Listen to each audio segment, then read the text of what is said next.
A igreja em nome do Senhor Jesus. Convido a igreja mesmo assentada a abrir a palavra do nosso Deus na carta aos Hebreus, no capítulo 10.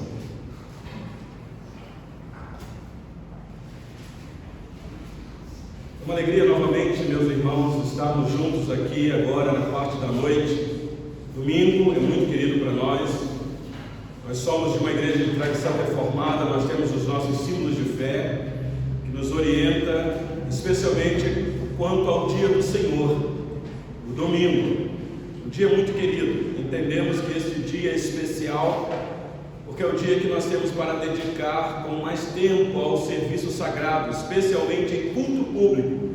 E aqui estamos, meus irmãos, neste momento, neste serviço santo, solene, sagrado. Primeiro dia da semana, o dia em que o nosso Salvador ressuscitou, no domingo, pela manhã.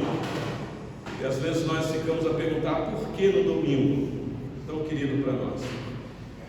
Por gentileza, carta aos Hebreus, capítulo 10, a partir dos versículos 19 até o versículo 25. Todos acharam? Muito bem, até as crianças também podem atentar, prestando atenção na leitura aí que o pastor irá fazer, porque a mensagem também é para as crianças. Deus também fala ao coração das crianças, então preste atenção. Hoje nós temos a alegria aí de ter conosco aí o Heitor, com a sua irmãzinha, a Helena, os pequeninos aqui no nosso meio, crianças pequenas de colo. Eu não tenho dúvida lá, o Heitor já está inclinado olhando para cá. Eu não tenho dúvidas que o Espírito Santo trata essas crianças de maneiras especiais, meus irmãos. Então, por gentileza, acompanhe a leitura da palavra do nosso Deus. Diz assim a palavra do Senhor: tendo, pois, irmãos, intrepidez para entrar no Santo dos Santos pelo sangue de Jesus, pelo novo e vivo caminho que Ele nos consagrou pelo véu, isto é, pela sua carne, e tendo grande sacerdote sobre a casa de Deus, aproximemo-nos com sincero coração, em plena certeza de fé, tendo o coração purificado de má consciência e lavado o corpo com água pura. Guardemos firme a confissão da esperança, sem vacilar, pois quem fez a promessa é fiel. Consideremos-nos também uns aos outros para nos estimularmos ao amor e às boas obras. Não deixemos de congregar-nos, como é costume de alguns. Antes, façamos admoestações, e tanto mais quanto vedes que o dia se aproxima. Até aqui a leitura da palavra do nosso Deus, meus irmãos. Obrigado, muito obrigado. Deus abençoe. Irmãos, o mundo chora pela morte de uma grande líder mundial, a rainha da Inglaterra, Elizabeth II. Nós estamos acompanhando aí todo o enredo, a preparação para o sepultamento, o ato fúnebre que vai se seguir ou já se segue. A verdade é que muitos estão comovidos com a morte da rainha, uma figura de uma autoridade espetacular para o mundo, elogiada por várias autoridades mundiais, mas um ser humano falível, que chegou o seu dia de tombar para esta terra, a pagar o que se deve a esta terra, porque a palavra de Deus nos informa que nós viemos do pó e um dia, seja novo ou com idade avançada, seja lá qual ano for, vai voltar para o pó. Então a rainha da Inglaterra cumpriu seus dias aqui na terra. O que me chama a atenção, meus irmãos, é ler um pouquinho sobre a monarquia desta família. Uma rainha que nem muitas pessoas tinham acesso direto a ela. Uma pessoa que, quando alguém tivesse acesso a ela, teria que ter toda uma etiqueta, não sei se a palavra certa é essa. Não poderia chegar com liberdade como chegamos quando somos amigos. Não poderia chegar e logo dar um abraço acalorado, como se fosse uma pessoa íntima. Ela é uma autoridade constituída na terra, e as pessoas que chegassem perto dela, quem fosse, tivesse essa liberdade, teria que chegar diante dela com reverência, quase que se curvar diante dela, porque é uma autoridade. Estamos vendo isso daí, não querendo diminuir a autoridade que ela exerceu, mas era uma autoridade, só que humana, meus irmãos. Há um relato, não sei se prossegue, eu ouvi de um amigo, de que quando o presidente dos Estados Unidos, o Barack Obama, estava na presidência, ele juntamente com a sua esposa Michelle Obama tiveram um encontro com a rainha, e me parece que a Michelle quebrou o protocolo. Ela se aproximou demais da rainha e não podia, acho que ela chegou até a encostar na rainha e não podia, mas depois eu acho que saiu uma nota do parlamento dizendo que a rainha não levou em consideração isso, uma vez que era a esposa do presidente dos Estados Unidos. Mas a verdade é que não poderia assim o ser.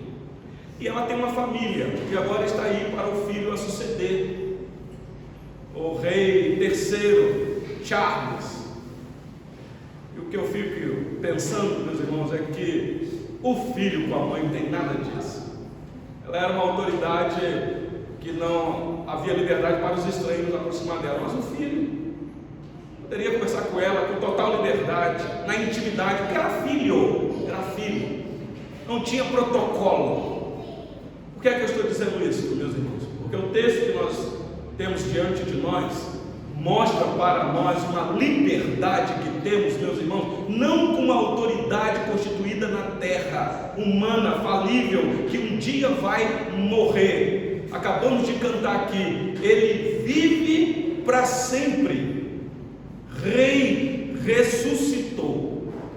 A carta aos Hebreus, que nós estamos aqui a fazer a exposição com os irmãos, eu já tenho cansado de falar com os irmãos que esta carta é uma tentativa que o autor faz para trazer os seus leitores para mais perto de Cristo, a quem eles haviam abraçado a fé. No primeiro século, meus irmãos, era difícil demais servir a Cristo por causa do cerceamento da liberdade. A religião cristã no primeiro século não era bem vista, com bons olhos, era considerada como uma seita muito perigosa, até porque essas pessoas se reuniam de forma secreta, e especialmente para, em algum lugar escondido, reservado, comer a carne de alguém e beber o sangue de alguém. Então não era bem vista essa religião, e muitos judeus convertidos ao cristianismo estavam sofrendo pressão dentro do judaísmo, motivo pelo qual a carta foi escrita. Hebreus aqui poderia ser traduzido também para judeus, então a carta foi escrita para judeus, especialmente os convertidos. E vocês já estão cansados de ouvir a exposição que nós fazemos aqui sobre a apresentação de uma pessoa central na carta que o autor propõe, Jesus Cristo, apresentando Jesus superior a tudo no Antigo Testamento. Vocês perceberam que na última mensagem nós falamos sobre a superioridade de Cristo pelo sacrifício que ele realizou. Então, depois que o autor apresenta esta superioridade do Senhor Jesus, ele fala que o Senhor Jesus é superior aos profetas, todos os profetas do Antigo Testamento, superior até mesmo aos anjos, sejam eles da classificação que for. O Senhor Jesus é superior aos anjos, o Senhor Jesus é superior a Moisés, a Josué, a Arão, aos patriarcas. Então, depois que o autor mostra que o Senhor Jesus é superior, ou tem um sacerdócio superior, que ofereceu um sacrifício superior, num santuário superior, o nosso autor agora passa a fazer importantes aplicações. Então, a partir de hoje, até quando o Senhor Deus nos dê a oportunidade, se a gente conseguir chegar até o final desta carta, capítulo 13, versículo 25, o que nós nós vamos ver agora são aplicações de tudo que o autor falou. Então, se você tem acompanhado a exposição da carta, você vai entender com mais clareza, mas depois eu te aconselho a ler mais a carta aos Hebreus, para você entender o que vai vir aqui para frente. Agora o autor está chegando mais perto dos seus leitores, está dizendo: depois que eu apresentei tudo para vocês, agora façam isso, façam isso. Então hoje a mensagem é um chamado à presença de Deus. Que ousadia, Senhor Deus, pelas Escrituras, abrindo aqui as portas e chamando o seu povo para a presença dele. Vocês já pararam para pensar nisso? O rei Charles já assumiu o posto e ele abriu o parlamento e agora dizer: povo, agora vocês podem ter acesso direto a mim. É impensável um negócio desse, até porque não há cabimento para isso, até porque está na segurança do monarca. Mas o Senhor Deus faz isso, meus irmãos. Ele chama o povo à presença dele. E o autor vai fazer isso aqui para nós hoje num tom bem pastoral, bem explicativo. O autor faz aqui, meus irmãos, uma solene advertência ou a exortação para o povo. Então essa carta foi escrita como alvo para o povo lá no passado, mas tem aplicações para nós aqui nesta noite. Por isso eu escolhi fazer a exposição da carta. Aliás, a Bíblia toda tem aplicações para nós, desde Gênesis até Apocalipse. Hebreus não é uma exceção. Então, diante do sacrifício perfeito que o Senhor Jesus realizou, nós temos alguns privilégios, santos privilégios. Meus irmãos, se nós tivéssemos clareza disso, se nós soubéssemos a liberdade que nós temos, ou que foi conquistada para nós aproveitaríamos mais, nós iríamos fazer morrer mais a nossa vontade para cumprir a vontade desse, que é o Rei dos Reis. Então olha comigo, por gentileza, ao versículo de número 19, deixa sua Bíblia aberta aí, para você acompanhar a leitura, mesmo que você tenha uma tradução um pouquinho diferente, você vai perceber que o sentido do texto é o mesmo. Olha comigo o versículo de número 19, de Hebreus 10, diz assim a palavra do Senhor: tendo, pois, irmãos, intrepidez para entrar no Santo dos Santos, pelo sangue de Jesus. A palavra intrepidez aqui no grego tem o mesmo sentido que foi traduzido para o português. Intrepidez é algo que você tem que emitir ou decidir, esforçar, querer fazer. O que o autor faz é um convite. Ele está dizendo: meus irmãos, agora diante de tudo que eu apresentei para vocês, eu quero que vocês tenham intrepidez, ou seja, vocês exerçam uma força inabalável diante da situação perigosa que vocês vivem. Não se acovardam, não desistam, é mais ou menos isso. Não retrocedam, mas avancem. Tenham valentia, bravura. A palavra intrepidez pode ser entendida nesse sentido. Por quê, meus irmãos? Porque agora nós temos acesso livre à presença de Deus, acesso irrestrito. Você não precisa de um mediador humano para se aproximar do Rei do Universo. Você tem liberdade por você mesmo, por você mesma. Você pode entrar agora para o teu quarto e fechar a porta e entrar na presença dele. Entrar é um jeito de falar, um jeito humano, porque a presença do Senhor está em todos os lugares, Ele é onipresente. Mas a tua atitude é como se você estivesse entrando na presença dele, e você pode conversar com ele. Quantas pessoas não gostariam de ter conversado livremente com a rainha da Inglaterra, Elizabeth II? Não tiveram esse privilégio, mas o filho teve. Muitos, os netos, as noras, as esposas dos netos e por aí vai. Meus irmãos, não sei se vocês estão entendendo o que o autor está querendo dizer aqui. Agora vocês que aceitaram a Jesus, que abraçaram essa fé, vocês são filhos de Deus.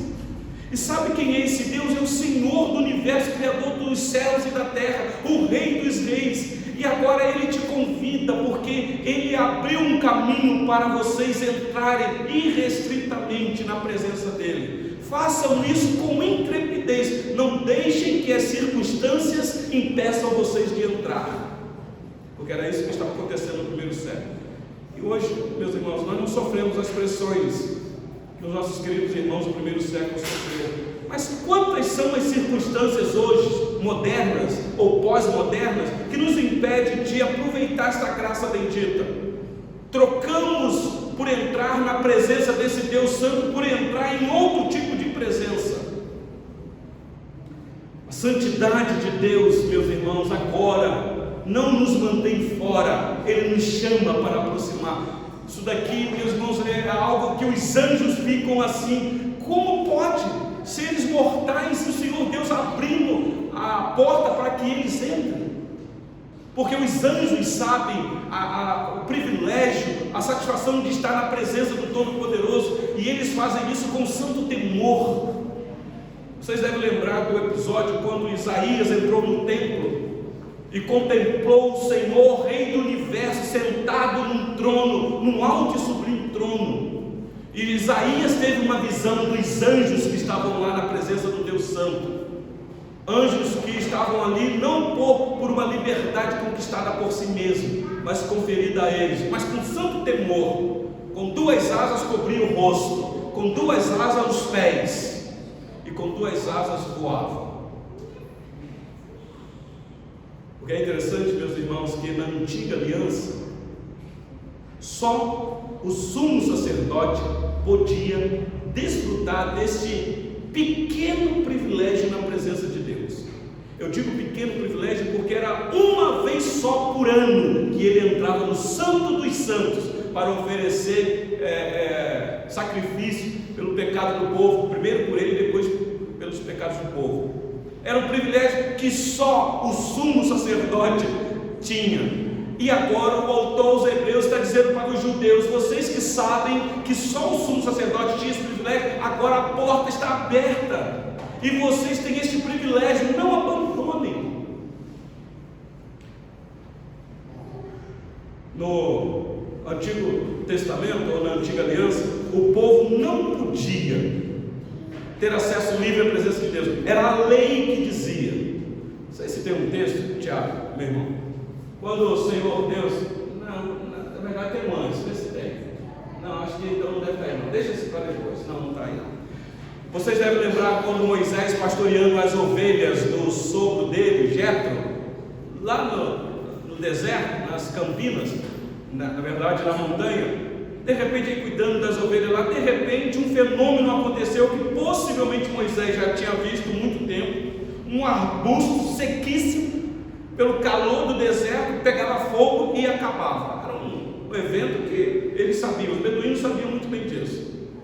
De repente Moisés viu aquilo ali, aquele arbusto pegou fogo, e ele aguardou o fogo consumir aquele arbusto, e nada, e o fogo começou queimando, como que cada vez mais ardendo, queimando, e não consumia aquela árvore. E ele então, curioso, eu vou dizer, deixa eu chegar para ver o que é isso, que é um negócio meio estranho. Para surpresa dele, meus irmãos, quando ele vai se aproximando, uma voz vem do meio daquele fogo, daquela árvore: não te aproximes para aqui, Moisés, não te aproximes para aqui,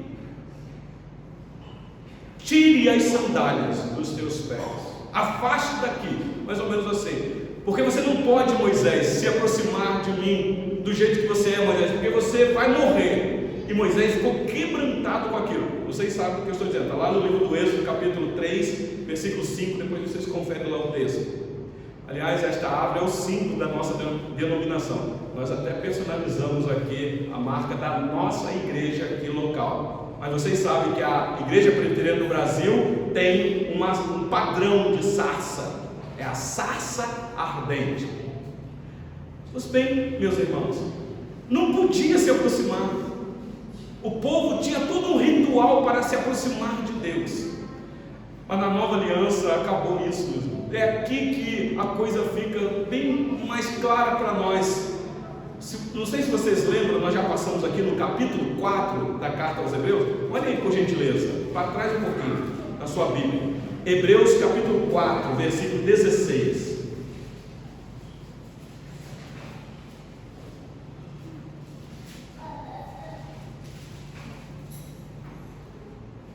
Diz o texto assim, o autor já havia dito: acheguemo-nos, portanto, confiadamente junto ao trono da graça, a fim de recebermos misericórdia e acharmos graça para socorro em ocasião oportuna. Que linguagem bonita, meus irmãos. Nós que sofremos muitas intempéries neste mundo, que sofremos demais, recursos nos faltam, tentações, lutas por fora e por dentro, onde encontrar socorro quando os recursos da terra acabam? Meus irmãos, nós temos acesso livre, e a promessa é: se achegue ao trono da graça, porque esse rei é misericordioso, ele é gracioso. Você vai encontrar misericórdia e graça, e você vai também encontrar socorro oportuno. Por isso, meus irmãos, nós somos um povo que deveríamos amar a oração. A nossa vida de oração deveria ser para nós como o ar que nós respiramos. Você considerar a oração como que, se cortar da sua vida, você morre. E nós só podemos orar, meus irmãos, porque nós temos acesso livre, não por nós mesmos, mas nós temos assistência, tanto no céu como na terra. No céu, o próprio Senhor Jesus, que subiu e assentou à direita da majestade, intercede por nós. E na terra, o Espírito Santo que habita em nós e que, com gemidos inexprimíveis, intercede também em nós. Então ame a tua vida de oração e ore sem cessar. Ore e não desista da tua vida de oração. Mesmo quando você não tiver com vontade de orar, eu te aconselho a orar pedindo vontade a Deus para você orar. E ore, em todo momento. Então esse é o nosso primeiro ponto. Temos acesso irrestrito à presença de Deus. Meus irmãos, que coisa maravilhosa. Eu não sei como que está o coração de vocês aqui nesta noite. Seja lá o que for, procure os recursos da terra, que eles estão aí, eles são bênçãos do Senhor. Mas se os recursos da terra não resolverem, na verdade você deveria buscar o recurso do céu em primeiro lugar. Saiba que você tem acesso livre à presença de Deus. Você tem um convite dizendo: venha, pode vir, porque você vai encontrar misericórdia. Segundo, olha o versículo de novo, volta aí agora para Hebreus 10, versículo 20. O autor vai começar a intensificar o que ele quer dizer. Ele diz assim, o versículo 20: este acesso é irrestrito até a presença de Deus pelo novo e vivo caminho que ele nos consagrou pelo véu, isto é, pela sua carne, a carne de Jesus. Meus irmãos, nós temos agora, segundo a informação das Escrituras, um novo e vivo caminho para Deus. Por que ele diz um novo e vivo caminho? Porque no Antigo Testamento aquele caminho era acesso para todos, então ele passou, é velho, é antigo. O caminho agora é Cristo. E por que vivo? Porque ele ressuscitou e está vivo. Nós não temos acesso à presença de Deus por um caminho novo, por alguém que não está vivo, que está morto, que só está vivo na memória das pessoas. Ele está vivo porque ele ressuscitou, ele apareceu para muitos. O irmão da liturgia leu aqui o que é que aconteceu com a morte dele. E nós sabemos que as mulheres foram aquelas que contemplaram em primeira mão a ressurreição do nosso Salvador. Então ele está vivo, um caminho que nos conduz à salvação, à presença deste Deus Todo-Poderoso. Eu não sei, você que está aqui nessa noite, se você tem convicção clara da sua salvação. Às vezes eu converso com as pessoas depois do sermão. Alguns irmãos dizem: pastor, mas será que nós podemos ter certeza mesmo da nossa salvação? Não é uma prepotência? Não é uma arrogância muito, pastor? O senhor dizer que nós temos certeza da nossa salvação? Que confiança é essa? A confiança não está em nós, porque se estiver em nós eu não tenho certeza nenhuma.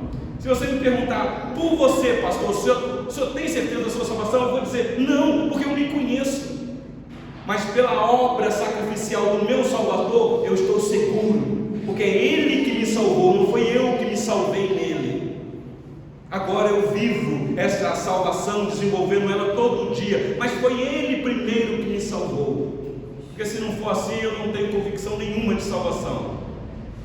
E agora, meus irmãos, nós temos essa informação de que o caminho novo e vivo está aberto para você, mediante aquilo que Cristo realizou na cruz. caminho que te conduz à salvação. Se você nessa noite que está aqui não tem certeza da sua salvação, quem sabe nesta noite Deus te trouxe aqui para você ouvir isso.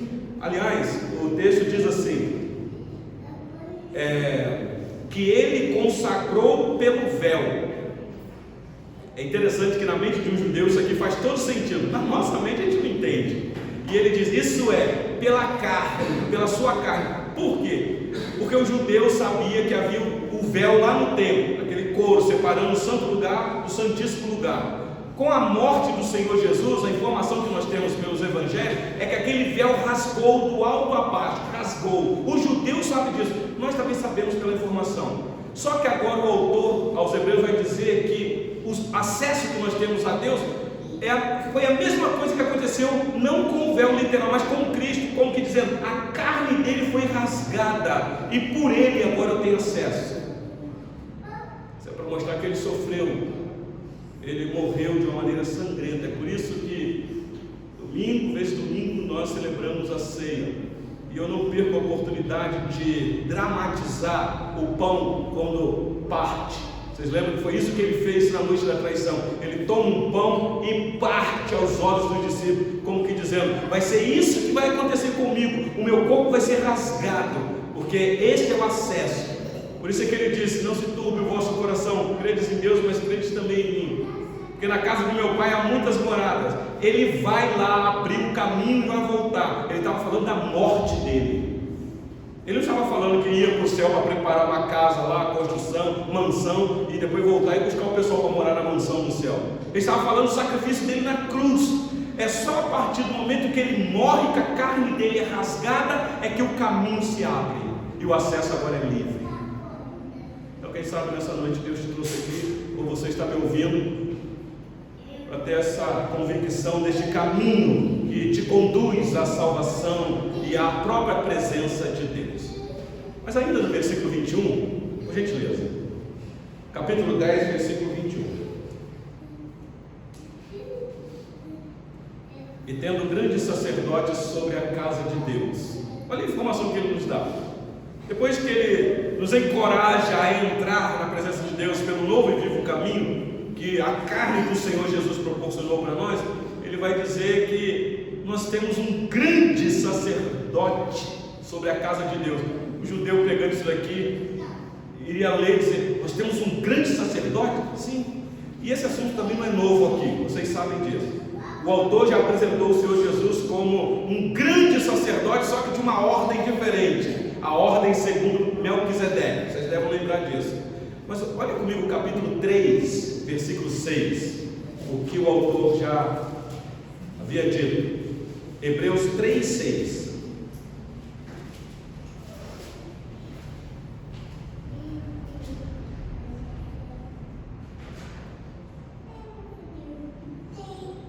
Ele diz assim: Cristo, porém, como filho em sua casa, e a informação que o autor agora traz é: a qual casa somos nós, se guardarmos firme até o fim a ousadia e a exultação da esperança. Então, a casa de Deus não é um lugar distante, fora da nossa realidade, e nem é uma construção, por assim dizer. Precisamos da construção, mas a casa de Deus somos nós, meus irmãos, a morada do Altíssimo, o templo do Espírito Santo.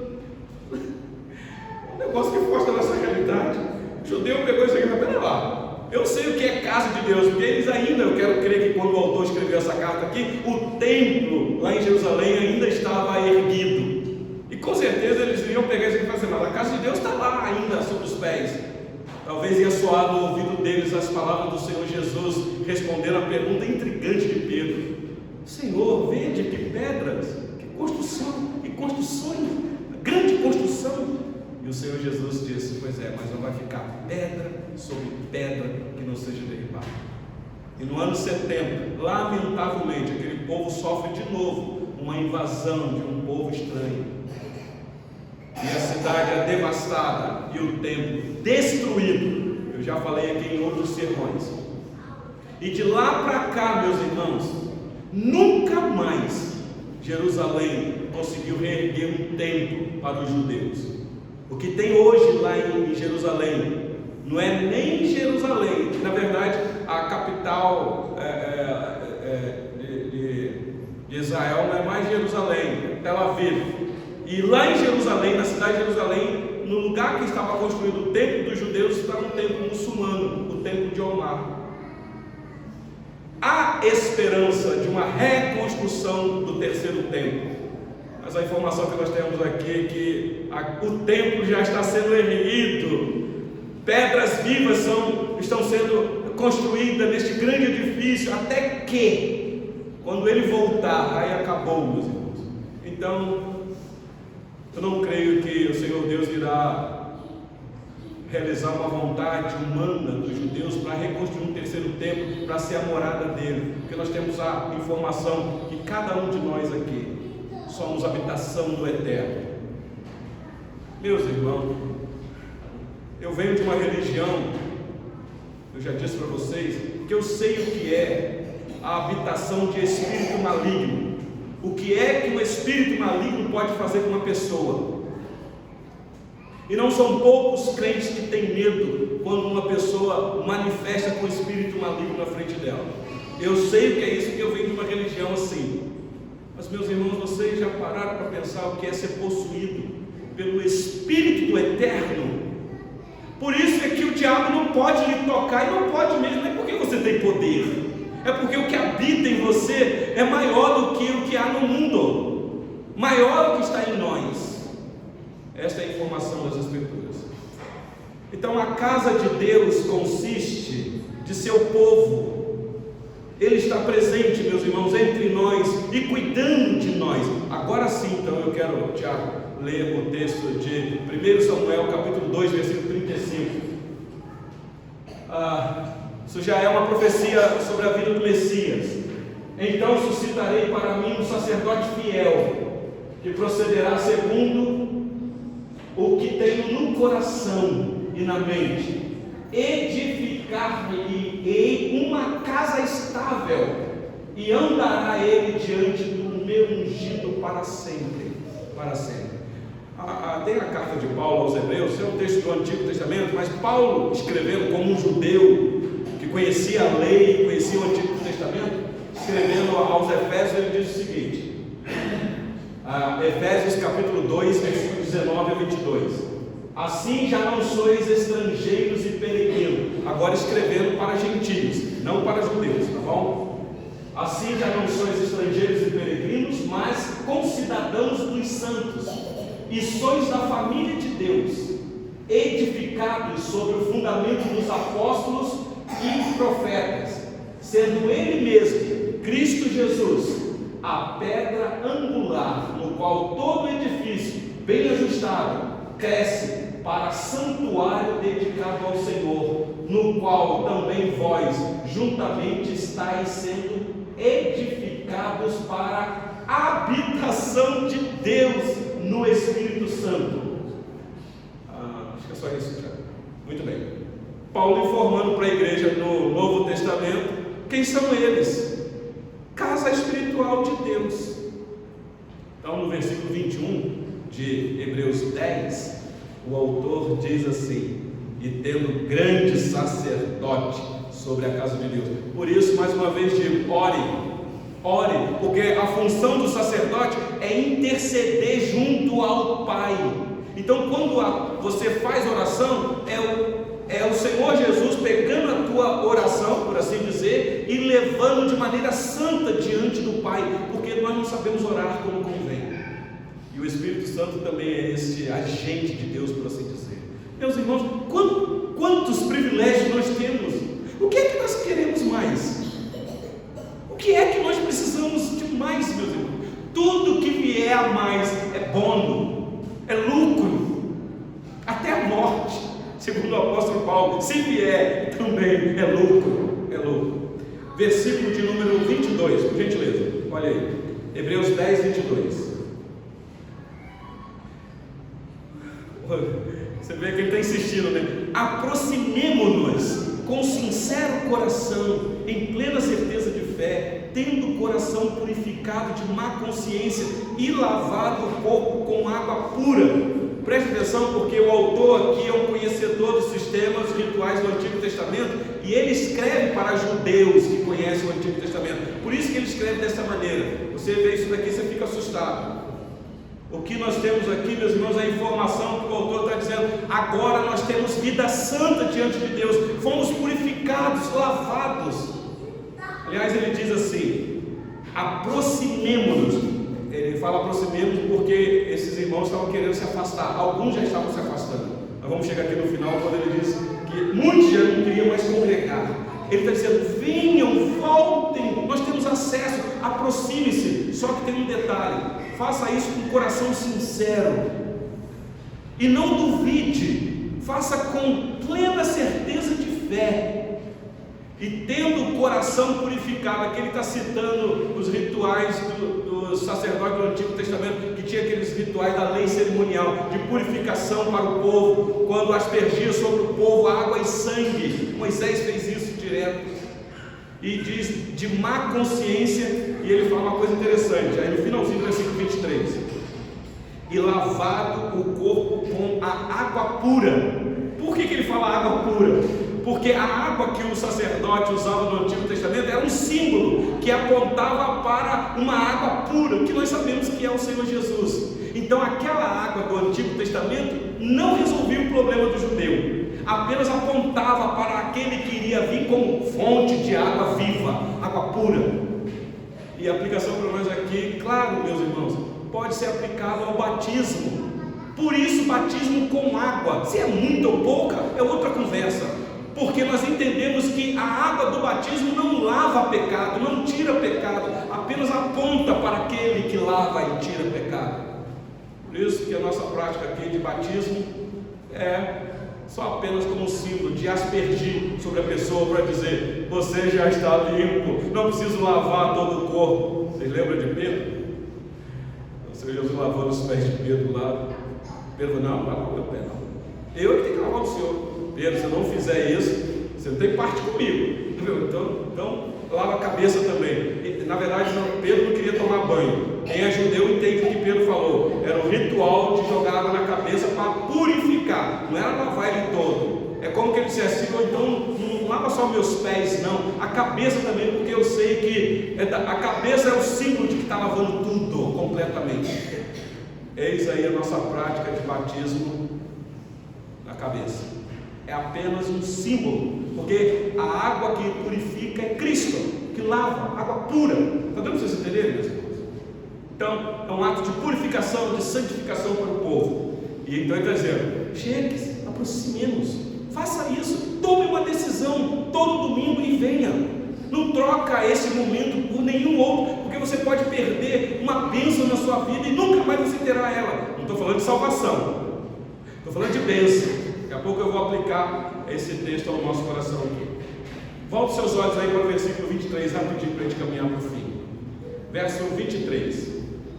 O autor continua: e guardemos firmes a confissão da esperança, sem vacilar, pois quem fez a promessa é fiel. Prestaram atenção, meus irmãos? Eu disse para vocês, quando me perguntaram: pastor, o senhor tem certeza da tua salvação? Se depender de mim, não, mas aquele que me salvou, ele é fiel. Ele não é homem para que minta, nem filho do homem para mudar. Uma vez ele disse, ele cumpre, porque ele vela em cumprir a sua palavra. Eis aqui a nossa confiança, meus irmãos. Então o autor está dizendo: permaneçam firmes, não abandone a fé, não vá embora. Talvez aqui, meus irmãos, filhos de convertidos, que talvez o pai já é mais maduro e estava lá perseverando, mas um filho fraco na fé, encantado com outras coisas e quer abandonar, e a carta diz: não faça isso, fica firme, guarde firme a confissão. E a confissão aqui, meus irmãos, é a confissão de fé que aqueles irmãos fizeram quando eles ouviram a mensagem da salvação e eles então aceitaram e professaram a fé publicamente. Possivelmente eles, diante da comunidade, devem ter afirmado: eu aceito, eu quero. E diante do povo de Deus, eles afirmaram isso. E aí agora o autor está dizendo: aquela confissão que vocês fizeram, não abandone, não negue, fique firme. E é assim até hoje. Quando nós batizamos alguém aqui, nós não fazemos as perguntas.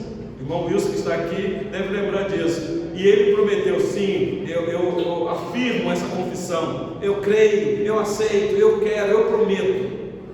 É como que dizendo, meu irmão Wilson, não abandone agora aquela confissão que você fez, porque não vacile, pois quem fez a promessa para você, irmão Wilson, é fiel para cumprir. Então fica firme. Que apelo, hein, meus irmãos, e que exortação. Por isso que no versículo 24 e 25 o autor diz assim, verso 24: consideremos, diante disso tudo, consideremos-nos também uns aos outros, para nos estimularmos ao amor e às boas obras. Olha o argumento do autor, ele agora vai persuadir os seus leitores, dizendo, meus irmãos, nós somos uma comunidade do amor, nós não podemos deixar o trabalho para um só, nós não podemos deixar o trabalho para a liderança só. Nós somos uma comunidade que todos nós, unidos nesta comunhão preciosa, nós vamos longe. Então ele se inclui, ele está dizendo assim, ó, consideremos-nos, é como ele dizendo, eu também estou junto com vocês, uns aos outros, para estimular-nos ao amor. A grande lição aqui é você olhar para o teu irmão e ver ele que está desanimado, que está fraco na fé, não está exercendo a prática do amor, e aí você então fala, que isso, meu irmão, nós somos um em Cristo, nós somos pedras vivas edificadas nesse edifício, você faz parte dessa estrutura que eu também faço, e aí você estimula, não desista, vamos, o que eu posso fazer por você, o que é que você precisa? Eu estou aqui para te ajudar. Se não tiver recurso, eu vou procurar com outro irmão para a gente caminhar junto, porque nós somos uma fraternidade do amor. Ah, meus irmãos, se a igreja entendesse isso daqui, acabaria a disputa dentro da igreja, de um querer ser melhor do que o outro, acabaria a fofoca dentro da igreja. Estou falando dessa daqui, graças a Deus nós não temos esse problema aqui, mas eu estou falando da igreja de Cristo, as disputas de um querer ser maior do que o outro. Então nós temos que encorajar uns aos outros. Meus irmãos, nas provas da vida cristã, escuta isso daqui com atenção. Nas provas da vida cristã, longe de ficarmos desanimados, precisamos considerar e estimular uns aos outros ao amor e à prática das boas obras. Precisamos, meus irmãos. Como é que você vai fazer isso sozinho? Você não pode ser um lobo solitário na fé cristã. Talvez aqui está um grande argumento contra o movimento que está crescendo no nosso Brasil. Um povo que não quer mais congregar, um povo que não quer mais estar junto, um povo que não quer estar mais debaixo de uma liderança para ser pastoreado. Ele quer ser um desigrejado, ele quer cultuar a Deus sozinho na casa dele, ele e a família dele. Mas como é que vai estimular uns aos outros? Perde a característica. Por isso, o versículo 25 termina aqui, eu também. Nós temos que buscar essa comunhão uns com os outros, meus irmãos. Olha o texto aí, versículo 25. Não deixemos de congregar-nos. Ele se inclui, ele também está dizendo, eu não posso também deixar de encontrar com os irmãos, seja lá onde for. Porque no primeiro século, não pense vocês que eles tinham uma igreja para congregar, porque eles não tinham, nem podiam. A oportunidade que os nossos irmãos tiveram de ter uma igreja para poder se reunir foi só a partir do 4º século, quando Constantino sancionou isso daí. Quem tinha os seus templos para congregar eram os pagãos, os cristãos não tinham. Eles se reuniam em outros lugares, cavernas, até em cemitérios. Contudo, o autor está dizendo, não deixe de congregar, não deixe de se ajuntar. Nós precisamos da comunhão uns dos outros. Está dito aí, não deixemos de congregar-nos como é costume de alguns. Antes, façamos admoestações, e tanto mais quanto vedes que o dia se aproxima. Prestaram atenção qual foi a argumentação do autor para estimular os irmãos a não deixar de congregar? O ponto dele, ou a tese dele é, não deixe de congregar porque o dia está se aproximando. E o dia aqui com letra maiúscula, o dia aqui é a volta de Cristo. Na mente do autor ele está querendo, entenda o que eu vou falar, persuadir o seu leitor dizendo, olha, Jesus vai aparecer e você pode perder a bênção, porque o congregar é a manifestação daqueles que vão subir. não significa que todos aqueles que congregam vão subir, mas é evidência de quem gosta de estar junto com quem pensa da mesma maneira, que canta os mesmos louvores, que ouve as mesmas pregações, bíblicas, vindo do texto, não é mensagens repetitivas. Eu estou falando isso porque vocês devem lembrar de um episódio que aconteceu. Eu falei quinta-feira lá na congregação Marimbá. A irmã Regiane que está aqui deve lembrar, que também é a nossa irmã Érica. Alguns irmãos estavam lá conosco. Quando o Senhor Jesus vai ressuscitar, as mulheres foram lá e viram ele, e ele mandou as mulheres ir lá avisar os apóstolos que estavam dentro de uma casa, entre aspas, congregando, chorosos, lamentando que o mestre havia morrido. E elas chegam lá e avisam, especialmente Maria Madalena. O relato que nós temos é que eles não acreditaram, foram incrédulos com o relato daquelas mulheres. Então o próprio Senhor Jesus aparece. Não é que tem que aparecer, mas ele aparece de uma maneira surpreendente, meus irmãos, naquela comunhão que os apóstolos estavam ali. Ele aparece, e a informação que nós temos é que ele abençoa os apóstolos, dizendo: paz seja convosco, abençoando com a paz de Deus, que acalma o coração, que traz alegria no Espírito Santo, e sopra neles o Espírito Santo, outra bênção. Então, aqueles que estavam ali naquele momento recebeu a presença abençoadora do Senhor Jesus ressurreto. Mas vocês devem lembrar que faltava um. Não sei o que houve naquele dia, um não quis ir congregar. Ele deve ter falado assim: eu tenho mais o que fazer, eu sei lá, eu tenho um outro assunto muito importante, eu não vou ficar chorando lá não, eu vou resolver o meu problema. E ele não estava presente. Ele resolveu numa reunião e participar, foi lá. Quando ele está na reunião, os outros falam assim: Tomé, que bom que você veio hoje no culto. Eu estou parafraseando, meus irmãos. Porque Tomé, você perdeu a bênção no outro culto. No outro culto, Tomé, Jesus nos visitou. Ele veio aqui, Tomé, nós vimos ele nos abençoou, ele nos abençoou com a paz dele que excede todo entendimento. E você perdeu, Tomé, aquela bênção. Eu fico imaginando o olhar assustador daquele incrédulo. De repente, meus irmãos, culto é uma maravilha. Culto, meus irmãos, nós podemos ser, eu vou falar o termo humano, surpreendido. Deus não se surpreende com nada, mas Deus nos abençoa, meus irmãos, quando nós estamos reunidos. É porque às vezes a gente não vê a bênção, porque é no mundo espiritual, mas às vezes ela desemboca no campo material mesmo. E aí de repente eles estão lá, e aí o Senhor Jesus aparece. Vocês conhecem o relato? O Senhor Jesus vai em cima logo daquele que não participou do culto passado. Ei, Tomé, você não veio, Tomé? O que você está fazendo? Eu só estou parafraseando. Tomé, vem cá, Tomé. Eu sei que você falou aí no culto que só acreditava se visse, né, Tomé? E não só ver, tem que botar a mão, Tomé. Então vem cá, Tomé, bote a mão. Meus irmãos, que maravilha, aquele incrédulo foi abençoado, porque o Senhor Jesus também abençoou com a paz o grupo todo de novo. E pegou a mão de Tomé e disse: Tomé, toca aqui. Tomé toca. Incrédulo.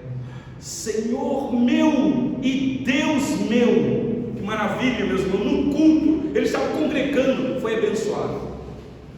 Tomé, você está crendo porque você viu e tocou. Mas Tomé, vai ter um povo, Tomé, lá outra vez parafraseando, lá na América do Sul, Tomé, no Brasil, no estado de Minas Gerais, na cidade de Betim, no ano de 2022, no mês de setembro, veja que dia, 11 de setembro, às 20 horas, e lá vai, um povo, Tomé, que estará sentado ouvindo o pastor pregar sobre mim, Tomé, que não me viram, Tomé, mas creem em mim, Tomé. Bem-aventurados são eles. Quem são esses, meus irmãos?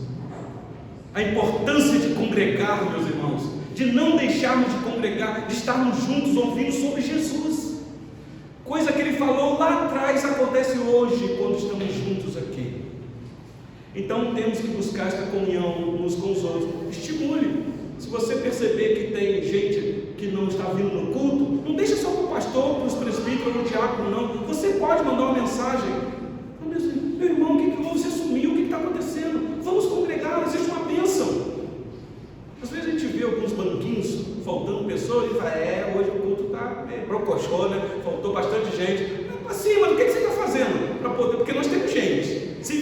todo mundo aqui não cabe, nós já falamos isso. Mas o que acontece? Eu sei que tem gente que está trabalhando, tem gente que está internado, exceção, eu entendo, mas tem outros que estão por aí. Então precisa de estímulo, talvez uma mensagem, uma lembrança. Faça isso para você ver. Então, o culto público, meus irmãos, eu encerro aqui, é uma necessidade da vida cristã. Quais são as lições que nós poderíamos tirar aqui? De muitas que talvez você já tirou aí.